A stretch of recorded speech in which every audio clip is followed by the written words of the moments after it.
Good morning.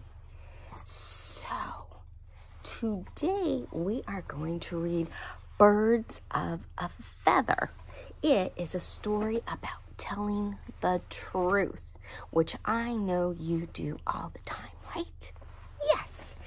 It, was written by Cynthia Styrel and illustrated by SI International.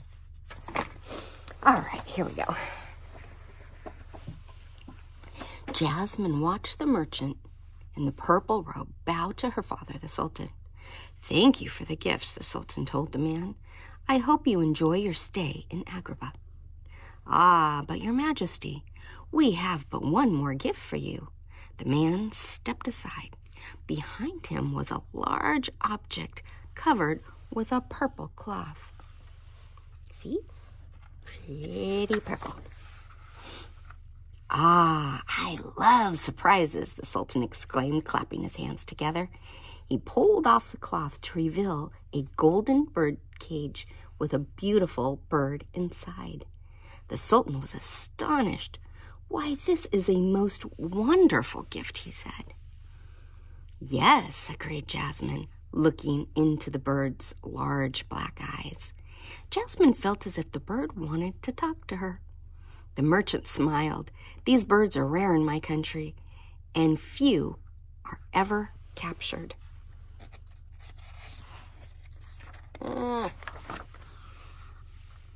Jasmine reached inside the cage to touch the bird. "Does it sing?" she asked. The merchant shook his head. "It is said that the song of these birds brings happiness to all who hear it. But I must tell you the truth, Princess. I have never heard this bird sing."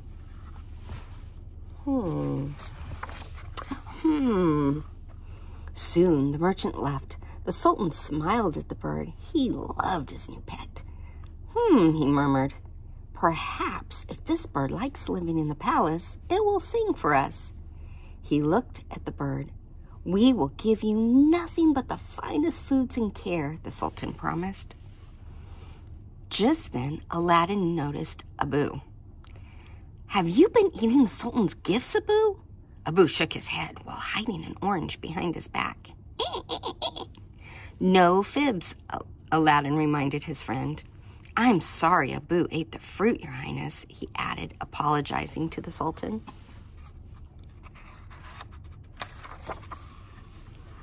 "Oh, that's quite all right," the Sultan said.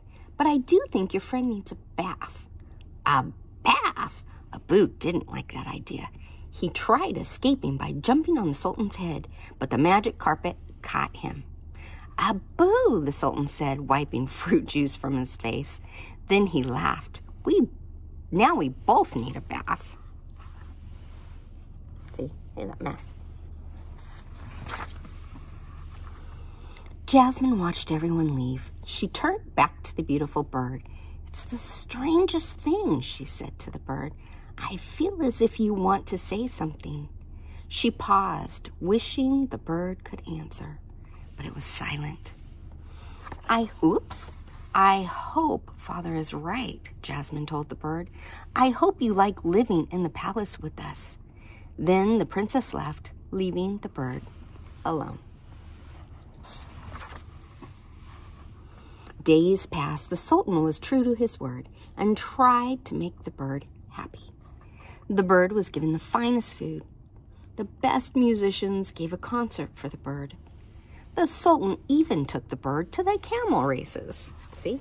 And they're off. But the bird never sang.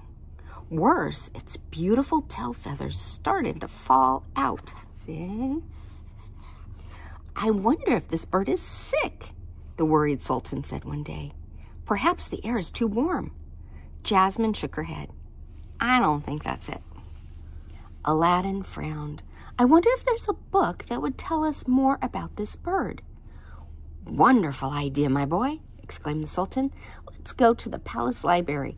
There must be some way to help the poor creature." The two hurried off.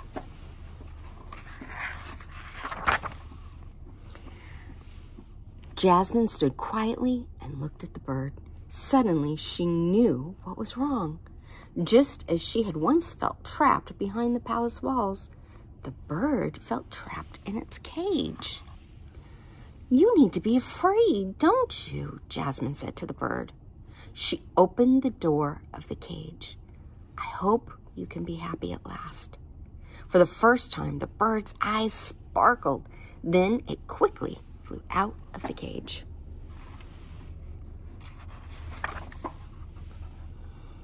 "Father will be happy to hear the bird isn't sick," Jasmine said, as she watched the bird soar into the sky. "I hope he's still in the library. I must tell him the good news." She rushed out of the room to find the Sultan.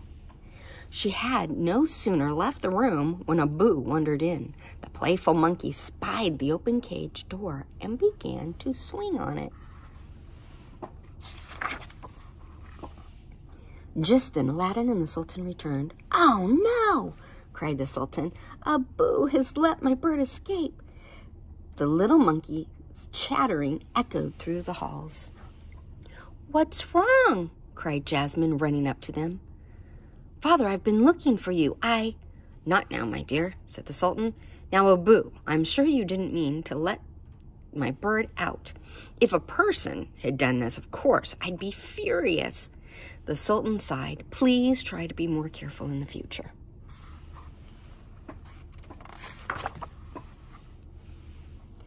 "Come on, Abu," said Aladdin firmly, carrying the monkey out. "We need to go and have a chat about manners." Jasmine looked at her father.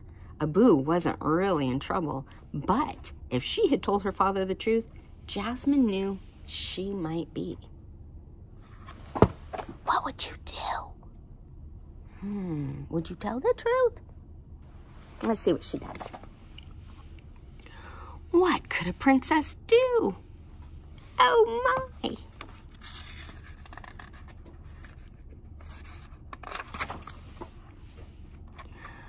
"Father," began Jasmine. "What is it, my dear?" he answered in a hollow voice. He walked slowly over to his throne and sat down. Jasmine took a deep breath. "Abu wasn't the one who freed the bird. I did," she said softly. "You?" the Sultan asked. His eyes widened. "My own daughter?" His eyes filled with tears. Oh my. "I know how much you cared about the bird," Jasmine said, "but I realized the bird wasn't sick. It was unhappy living in the cage. It needed to be free." Jasmine knelt next to the Sultan.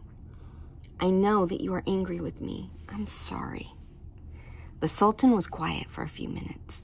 Jasmine's heart beat fast as she waited for her father's reaction.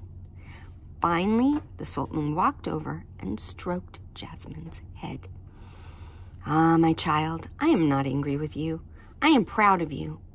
Jasmine looked up, surprised. "It took courage to tell me the truth. And you're right. I want what is best for the bird," the Sultan sighed. "Oh, Father," Jasmine cried, leaping up and giving the Sultan a hug. "Now, I think I should find Abu and apologize," added the Sultan. But then Aladdin and Abu came flying in on the magic carpet. "Jasmine, your Majesty, you've got to hear. See this," Aladdin shouted. The magic carpet whisked them off to the royal garden. There, at the top of a tall tree, sat the Sultan's bird, looking happier than anyone could imagine. Its wings were outstretched and its songs filled the air. Jasmine listened to its music. "It does fill my heart with happiness," she sighed dreamily. The Sultan squeezed Jasmine's hand.